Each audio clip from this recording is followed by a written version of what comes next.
Hi friends, ಎಲ್ಲರೂ ಹೇಗಿದ್ದೀರಾ? ಎಲ್ಲರೂ ಚೆನ್ನಾಗಿದ್ದೀರಾ ಅಂತ ಭಾವಿಸ್ತೀನಿ. ವೆಲ್ಕಮ್ ಟು ಡಿಜಿಸ್ ಲೈನ್. ಸೊ ನಾನು ತಂದಿರೋ ಹೊಸ ಸ್ಪೆಷಲ್ ರೆಸಿಪಿ ಇವತ್ತು ಸ್ಪೆಷಲ್ ಪಾಲಕ್ ಪನ್ನೀರ್. ಸೊ ಎಷ್ಟು ಚೆನ್ನಾಗಿ ಮಾಡ್ಬೋದು ಮನೇಲಿ ಅನ್ನೋದನ್ನು ನೋಡ್ಕೊಂಬರೋಣ.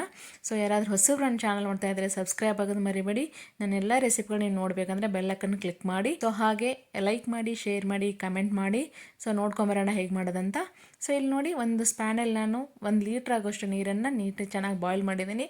ಸೊ ಅದೇ ನೀರಲ್ಲಿ ಒಂದು ಪಾಲಕ್ ಸೊಪ್ಪನ್ನು ನಾನು ನೀಟಾಗಿ ವಾಶ್ ಮಾಡಿಬಿಟ್ಟು ಅದನ್ನು ಬಾಯ್ಲ್ ಮಾಡೋಕೆ ಬಿಟ್ಟಿದ್ದೀನಿ. ತುಂಬ ಮೆತ್ತಗಾಗೋ ಥರ ಬೇಯಿಸ್ಕೋಬೇಡಿ, ಇಷ್ಟು ಮೆತ್ತಗಾದರೆ ಸಾಕು. ಯಾಕಂದರೆ ಅದರದ್ದೆಲ್ಲ ಅಂಶ ನೀರೆಲ್ಲ ಹೋಗ್ಬಾರ್ದು, ಯಾಕಂದರೆ ಆ ನೀರನ್ನು ನಾನು ಯೂಸ್ ಮಾಡಲ್ಲ. ಸೊ ಅದಕ್ಕೆ ಸ್ವಲ್ಪ ಮೆತ್ತಗಾಗೋಷ್ಟೇ ಏನು ಮಾಡಿ ಬೇಯಿಸ್ಕೊಳ್ಳಿ.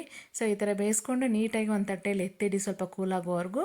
ಸೊ ತುಂಬ ಚೆನ್ನಾಗಿರುತ್ತೆ, ಒಂದ್ಸಲ ಟ್ರೈ ಮಾಡಿ ನೀವು ಕೂಡ. ಸೊ ನೋಡಿ, ಅಷ್ಟರಲ್ಲಿ ನಾವೇನು ಮಾಡೋಣ, ಅದು ಕೂಲ್ ಆಗೋಷ್ಟರಲ್ಲಿ ಮಸಾಲೆ ಹಾಕ್ಕೊಂಬರೋಣ, ಮಸಾಲೆ ರುಬ್ಕೊಂಬರೋಣ. ಸೊ ಇಲ್ಲಿ ಒಂದು ಚಕ್ಕೆ, ಏಲಕ್ಕಿ, ಲವಂಗ, ಸ್ವಲ್ಪ ಜೀರಿಗೆ ಕೂಡ ಹಾಕೋತಾ ಇದ್ದೀನಿ. ಸೊ ಹಾಗೆ ಸ್ವಲ್ಪ ಕರಿಬೇವು ಸೊಪ್ಪು ಕೂಡ ಆ್ಯಡ್ ಮಾಡ್ತಾ ಇದ್ದೀನಿ. ಇದಕ್ಕೆ ಒಂದು ಮೀಡಿಯಮ್ ಸೈಜ್ ಈರುಳ್ಳಿನ ನೀಟಾಗಿ ಕಟ್ ಮಾಡಿಕೊಂಡು, ಹಾಗೆ ಒಂದು ಟೊಮೆಟೊ, ಒಂದು ಮೀಡಿಯಮ್ ಸೈಜ್ ಟೊಮೆಟೊನ ಕೂಡ ಯೂಸ್ ಮಾಡ್ಕೊಂಡಿದ್ದೀನಿ. ಸ್ವಲ್ಪ ಕೊತ್ತಂಬರಿ ಸೇರಿಸ್ಕೊಂಡು ಇದಕ್ಕೊಂದು ಪೇಸ್ಟ್ ಮಾಡಿ ಇಟ್ಕೊಂಡ್ಬಿಡೋಣ. ಸೊ ಯಾಕಂದರೆ ಗ್ರೇವಿ ಥರ ಇದ್ದರೆ ಪಾಲಕ್ ಪನ್ನೀರ್ ಚೆನ್ನಾಗಿರುತ್ತೆ. ಅದಕ್ಕೋಸ್ಕರ ನಾನು ಒಂದು ಈರುಳ್ಳಿ ಮತ್ತು ಟೊಮೆಟೊನ ಪೇಸ್ಟ್ನ ರೆಡಿ ಮಾಡಿ ಇಟ್ಕೊತಾ ಇದ್ದೀನಿ. ಸೊ ನೋಡಿ, ಪೇಸ್ಟ್ ರೆಡಿ ಆಗಿದೆ. ಒಂದು ಬೌಲ್ಗೆ ತೆಗೆದಿಟ್ಕೊತಾ ಇದ್ದೀನಿ ಅದನ್ನು. ಸೊ ಅದೇ ಜಾರ್ಗೆ ನಾನು ಏನು ಮಾಡ್ತಾ ಇದ್ದೀನಿ, ಇಲ್ಲಿ ಆಲ್ರೆಡಿ ಬೇಯಿಸಿಟ್ಕೊಂಡಿದ್ವಲ್ವ ಪಾಲಕ್ ಸೊಪ್ಪು, ಅದನ್ನೇ ಸೇರಿಸ್ಕೊತಾ ಇದ್ದೀನಿ ಇಲ್ಲಿ. ಸೊ ಚೆನ್ನಾಗಿ ಕೂಲ್ ಆಗಿದೆ. ಇವಾಗ ಅದನ್ನು ಕೂಡ ನಾವೇನು ಮಾಡೋಣ, ಸೊ ಒಂದು ಪೇಸ್ಟ್ ಮಾಡ್ಕೊಂಬಿಡೋಣ. ಸೊ ಇದಕ್ಕೆ ಖಾರಕ್ಕೋಸ್ಕರ ಒಂದು 7ರಿಂದ 8 ಒಂದು ಗ್ರೀನ್ ಚಿಲ್ಲಿನ ತೊಗೊಂಡಿದ್ದೀನಿ. ಖಾರ ನೋಡ್ಬಿಟ್ಟು ಹಾಕೊಳ್ಳಿ ನೀವು. ಸೊ ಹಾಗೆ ಗೋಡಂಬಿನ ಒಂದು 10 ನಿಮಿಷ ನೆನೆಸಿಟ್ಟಿದ್ದೆ, ಅದನ್ನು ಕೂಡ ಹಾಕೋತಾ ಇದ್ದೀನಿ ಇಲ್ಲಿ. ತುಂಬ ಚೆನ್ನಾಗಿರುತ್ತೆ. ಸ್ವಲ್ಪ ಗೋಡಂಬಿನ ಹಾಕೋದ್ರಿಂದ, ಅದು ಆಪ್ಷನಲ್ ಕೂಡ, ಇದ್ದರೆ ಹಾಕ್ಕೊಳ್ಳಿ, ಇಲ್ಲಾಂದರೆ ಸ್ಕಿಪ್ ಮಾಡ್ಬೋದು. ಸೊ ನೋಡಿ, ಗ್ರೀನಿಯಾಗಿ ಎಷ್ಟು ಸಖತ್ತಾಗಿ ಬಂದಿದೆಯಲ್ವ, ತುಂಬ ಚೆನ್ನಾಗಿರುತ್ತೆ. ಪಾಲಕ್ ಪೇಸ್ಟ್ ಕೂಡ ರೆಡಿ ಆಗಿದೆ. ಸೊ ಹಾಗೆ ಟೊಮೆಟೊ ಈರುಳ್ಳಿ ಪೇಸ್ಟ್ ಕೂಡ ರೆಡಿ ಆಗಿದೆ. ಇವಾಗ ನಾವು ಏನು ಮಾಡೋಣ, ಪನ್ನೀರನ್ನು ನೀಟಾಗಿ ಕಟ್ ಮಾಡ್ಕೊಂಡು ಅದನ್ನು ಕೂಡ ಫ್ರೈ ಮಾಡ್ಕೊಳ್ಳೋಣ. ಸೊ ನೀಟಾಗಿ ನೋಡಿ, ನಾನು 400 ಗ್ರಾಮ್ ಪನ್ನೀರ್ ತೊಗೊಂಡಿದ್ದೀನಿ ಇಲ್ಲಿ. ಸೊ ನೀಟಾಗಿ ಈ ಥರ ಒಂದು ಕ್ಯೂಬ್ ಸೈಜಲ್ಲಿ ಏನು ಮಾಡಿ ನೀಟಾಗಿ ಕಟ್ ಮಾಡಿ ಇಟ್ಕೊಳ್ಳಿ. ತುಂಬ ಚೆನ್ನಾಗಿರುತ್ತೆ. ನೀವು ಒಂದ್ಸಲ ಮನೇಲಿ ಮಾಡಿ ನೋಡಿ, ಡಿನ್ನರ್ಗಾಗಿರ್ಬೋದು, ಲಂಚ್ಗಾಗಿರ್ಬೋದು, ತುಂಬ ಸಖತ್ತಾಗಿರುತ್ತೆ. ಸೊ ನೋಡಿ, ಈ ಥರ ಆಗಿರೋ ಒಂದು ಕಟ್ ಮಾಡಿರೋ ಪನ್ನೀರನ್ನು ನಾನು ಇಲ್ಲಿ ಒಂದು ಅಗಲ ಇರೋಂಥ ಸ್ಪ್ಯಾನನ್ನು ತೊಗೊಂಡಿದ್ದೀನಿ. ಸೊ 2 ಟೀ ಸ್ಪೂನಷ್ಟು ತುಪ್ಪ, 2 ಟೀ ಸ್ಪೂನಷ್ಟು ನಾನು ಎಣ್ಣೆನ ತೊಗೊಂಡು ನೀಟಾಗಿ ಎಣ್ಣೆ ಬಿಸಿ ಆದಮೇಲೆ ನಾನು ಈ ಥರ ಫ್ರೈ ಮಾಡ್ಕೊತಾ ಇದ್ದೀನಿ. ಸೊ ಪನ್ನೀರ್ದು ಸ್ವಲ್ಪ ಹಸಿ ವಾಸನೆ ಹೋಗಬೇಕು, ಆ ಥರ ಏನು ಮಾಡಿ ನೀಟಾಗಿ ಅದನ್ನು ಫ್ರೈ ಮಾಡ್ಕೊಳ್ಳಿ. ಸೊ ಫ್ರೈ ಮಾಡಿಕೊಂಡು ಒಂದು ತಟ್ಟೆಯಲ್ಲಿ ಎತ್ತಿಟ್ಕೊತಾ ಇದ್ದೀನಿ. ಅದನ್ನು ಲಾಸ್ಟಲ್ಲಿ ನಾನು ಸೇರಿಸ್ಕೊತೇನೆ ಪನ್ನೀರನ್ನು. ಸೊ ನೀಟಾಗಿ ಎತ್ತಿಟ್ಕೊಳ್ಳಿ. ಅದ್ರ ಜೊತೆಗೆ ನಾನು ಇವಾಗ ಅದೇ ಎಣ್ಣೆಗೆ ಏನು ಮಾಡ್ತಾ ಇದ್ದೀನಿ, ಒಂದು ಅರ್ಧ ಬೌಲಷ್ಟು ಈರುಳ್ಳಿನ ನೀಟಾಗಿ ಕಟ್ ಮಾಡಿ ಹಾಕೋತಾ ಇದ್ದೀನಿ. ಚೆನ್ನಾಗಿ ಕಲರ್ ಚೇಂಜ್ ಆಗೋವರೆಗೂ ಏನು ಮಾಡಿ ಚೆನ್ನಾಗಿ ಹುರ್ಕೊಳ್ಳಿ ಈರುಳ್ಳಿನ. ಸೊ ಹಾಗೆ ಸ್ವಲ್ಪ ಕರಿಬೇವು ಸೊಪ್ಪು ಕೂಡ ಆ್ಯಡ್ ಮಾಡ್ತಾ ಇದ್ದೀನಿ. ಹಾಗೆ ಒಂದು ಅರ್ಧ ಬೌಲಷ್ಟು ಟೊಮೆಟೊ ಕೂಡ ಆ್ಯಡ್ ಮಾಡ್ತಾ ಇದ್ದೀನಿ. ಸೊ ಹಾಗೆ ಒಂದು ಪಲಾವ್ ಎಲೆ ಕೂಡ ಹಾಕೊಂಡಿದ್ದೀನಿ ಮಸಾಲೆಗೆ. ಸೊ ಹಾಗೆ ಒಂದು ಅರ್ಧ ಬೌಲಷ್ಟು ನಾನು ಹಸಿ ಬಟಾಣಿ ಕೂಡ ಯೂಸ್ ಮಾಡ್ತಾ ಇದ್ದೀನಿ. ಸೊ ನೀವಿದ್ರೆ ಹಾಕೊಳ್ಳಿ, ಇಲ್ಲ ಅಂದರೆ ಆಪ್ಷನಲ್ ಅದು. ಸೊ ಈ ಥರ ಚೆನ್ನಾಗಿ ಒಂದು ಎಣ್ಣೆಲಿ ಎಲ್ಲ ಫ್ರೈ ಆಗಬೇಕು, ಅಂದರೆ ಚೆನ್ನಾಗಿರುತ್ತೆ. ಸ್ವಲ್ಪ ಗ್ರೇವಿ ಥರ ಬರುತ್ತೆ, ಅದಕ್ಕೋಸ್ಕರ ನಾನು ಎಕ್ಸ್ಟ್ರಾ ಈರುಳ್ಳಿ ಟೊಮೆಟೊ ಕೂಡ ಹಾಕೊಂಡಿದ್ದೀನಿ. ಸೊ ಒಂದು ಟೀ ಸ್ಪೂನಷ್ಟು ನಾನು ಶುಂಠಿ ಬೆಳ್ಳುಳ್ಳಿ ಪೇಸ್ಟ್ ಕೂಡ ಹಾಕೊಂಡಿದ್ದೀನಿ.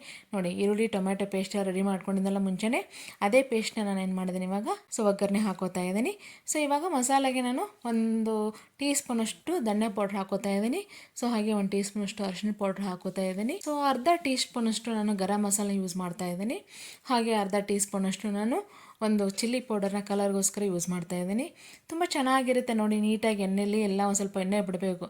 ಸೊ ಅಲ್ಲಿವರೆಗೂ ಏನು ಮಾಡಿ ಚೆನ್ನಾಗಿ ಈರುಳ್ಳಿ ಪೇಸ್ಟನ್ನ ಚೆನ್ನಾಗಿ ಒಂದು ಕಲಿಸ್ಕೊಳ್ಳಿ ನೀಟಾಗಿ. ಸೊ ಇವಾಗ ನಾನು ಏನು ಮಾಡ್ತೀನಿ, ಪಾಲಕ್ ಪೇಸ್ಟ್ ಮಾಡ್ಕೊಂಡಿದ್ದಲ್ವ, ಪಾಲಕ್ ಮತ್ತು ಗೋಡಂಬಿ ಮತ್ತು ಮೆಣಸಿಕಾಯಿನ ಸೇರಿಸ್ಕೊಂಡು ಪೇಸ್ಟ್ ಮಾಡ್ಕೊಂಡಿದ್ದೆ, ಅದನ್ನು ಕೂಡ ಸೇರಿಸ್ತಾ ಇದ್ದೀನಿ. ಸೊ ನೋಡಿ, ಸ್ವಲ್ಪ ಗಟ್ಟಿಯಾಗಿದೆ, ಸ್ವಲ್ಪ ನೀರು ಕೂಡ ನಾನು ಹಾಕ್ಕೊಂಡಿದ್ದೀನಿ. ಹಾಗೆ ಒಂದು ರುಚಿ ತಕ್ಕಷ್ಟು ಉಪ್ಪು ಕೂಡ ಹಾಗೆ ಸೇರಿಸ್ಕೊತಾ ಇದ್ದೀನಿ. ಸೊ ತುಂಬಾ ಚೆನ್ನಾಗಿರುತ್ತೆ. ಒಂದ್ಸಲ ಟ್ರೈ ಮಾಡಿ. ನೀವು ಆಚೆ ಕಡೆ ಒಂದು ರೆಸ್ಟೋರೆಂಟ್ ಸ್ಟೈಲ್ ರುಚಿ ಬರುತ್ತೆ. ಮನೇಲಿ ಮಾಡಿ ನೋಡಿ, ಎಲ್ಲರೂ ಚೆನ್ನಾಗಿ ಇಷ್ಟಪಡ್ತಾರೆ, ಮಕ್ಕಳು ಕೂಡ ಇಷ್ಟಪಡ್ತಾರೆ. ಒಂದ್ಸಲ ಮಾಡಿ ತಿಂದು ನೋಡಿ, ಸಖತ್ತಾಗಿರುತ್ತೆ. ಸೊ ನೋಡಿ, ಈಗ ಲಾಸ್ಟಲ್ಲಿ ಏನು ಮಾಡ್ತಾ ಇದ್ದೀನಿ, ಪನ್ನೀರನ್ನು ಆ್ಯಡ್ ಮಾಡ್ಕೊತಾ ಇದ್ದೀನಿ. ಸೊ ಏನು ನಾನು ಪನ್ನೀರನ್ನ ಫ್ರೈ ಮಾಡಿ ಇಟ್ಕೊಂಡಿದ್ದಲ್ವ, ಅದೇ ಪನ್ನೀರನ್ನ ಇಲ್ಲಿ ನಾನು ಹಾಕ್ತಾ ಇದ್ದೀನಿ, ಮೇಲೆ ಉದುರಿಸ್ತಾ ಇದ್ದೀನಿ. ಸೊ ನೀಟಾಗಿ ಇವಾಗ ಒಂದು ರೌಂಡು ಕಲಿಸ್ಕೊಳ್ಳಿ. ಸೊ ಫೈನಲಿ ಲಾಸ್ಟಿಗೆ ಏನು ಮಾಡಿ, ಇದನ್ನು ಒಂದು 2 ನಿಮಿಷ ಸ್ವಲ್ಪ ಬಾಯ್ಲ್ ಹಾಕ್ಬಿಡಿ. ಯಾಕಂದರೆ ಪನ್ನೀರಿಗೆ ನೀಟಾಗಿ ಅದರೆಲ್ಲರೂ ಉಪ್ಪು ಖಾರ ಎಲ್ಲ ಅದರಲ್ಲಿ ಅಬ್ಸರ್ವ್ ಆಗಬೇಕಂದ್ರೆ ಅದು ಟೇಸ್ಟ್ ಆಗುತ್ತೆ, ಅದಕ್ಕೋಸ್ಕರ. ಸೊ 2 ನಿಮಿಷ ಬಾಯ್ಲ್ ಆದಮೇಲೆ ಏನು ಮಾಡ್ತೀನಿ, ಲಾಸ್ಟಲ್ಲಿ ನಾನು ಕಸೂರಿ ಮೆಂತಿ ಕೂಡ ಆ್ಯಡ್ ಮಾಡ್ತಾ ಇದ್ದೀನಿ. ನೀಟಾಗಿ ಕಸೂರಿ ಮೆಂತಿ ಹಾಕಿದ್ಮೇಲೆ ನಾನು ಫ್ರೆಶ್ ಕ್ರೀಮನ್ನು ಆ್ಯಡ್ ಮಾಡ್ತಾ ಇದ್ದೀನಿ. ಇದ್ರೆ ಹಾಕೊಳ್ಳಿಲ್ಲ ಅಂದರೆ ಹಾಲಿನ ಕೆನೆ ಆಗಿರ್ಬೋದು ಅಥವಾ ಒಂದು ಮೊಸರು ಆಗಿರ್ಬೋದು, ಅದನ್ನು ಕೂಡ ಸೇರಿಸ್ಕೋಬೋದು ನೀವು. ಕೊತ್ತಂಬರಿ ಕೂಡ ಹಾಕೋತಾ ಇದ್ದೀನಿ ಲಾಸ್ಟಲ್ಲಿ. ಸೊ ನೋಡಿ, ಎಷ್ಟು ಚೆನ್ನಾಗಿ ಬಂದಿದೆ ಅಲ್ವಾ. ಅದು ನೋಡ್ತಾ ಇದ್ದರೆ ಬಾಯಲ್ಲಿ ನೀರು ಬರ್ತಾ ಇದೆ. ನೀವು ಟ್ರೈ ಮಾಡಿ, ಹೇಗಾಗಿದೆ ಅಂತ ಕಮೆಂಟ್ ಹಾಕಿ, ಲೈಕ್ ಮಾಡಿ, ಶೇರ್ ಮಾಡಿ. ಹೀಗೆ ನಾವೆಲ್ಲ ಮಾಡೋ ರೆಸಿಪಿಗಳಿಗೆ ನಿಮ್ಮ ಪ್ರೋತ್ಸಾಹ ಹೀಗೆ ಇರಲಿ. ಸೊ ನಮ್ಮೆಲ್ಲ ರೆಸಿಪಿ ನೀವು ನೋಡಬೇಕಂದ್ರೆ ಬೆಲ್ ಐಕನ್ ಕ್ಲಿಕ್ ಮಾಡಿ. ಸೊ ಯಾರಾದರೂ ಹೊಸಬ್ರಿದ್ದರೆ ಸಬ್ಸ್ಕ್ರೈಬ್ ಆಗೋದು ಮರಿಬೇಡಿ. ಸೊ ನೋಡಿ ಈ ಪಾಲಕ್ ಪನ್ನೀರ್ ರೆಡಿ ಆಗಿದೆ, ತಿನ್ನನ್ವಾ? ಸೊ ನೋಡಿ ಪರೋಟ ಮಾಡಿದ್ದೀನಿ, ಪರೋಟ ನೆಕ್ಸ್ಟ್ ವಿಡಿಯೋದಲ್ಲಿ ಹಾಕ್ತೀನಿ ನಿಮಗೆ. ಹೀಗೆ ಎಲ್ಲ ನೋಡ್ತಾ ಇರಿ ನನ್ನ ವೀಡಿಯೋಸ್ಗಳನ್ನ. So thank you for watching my video.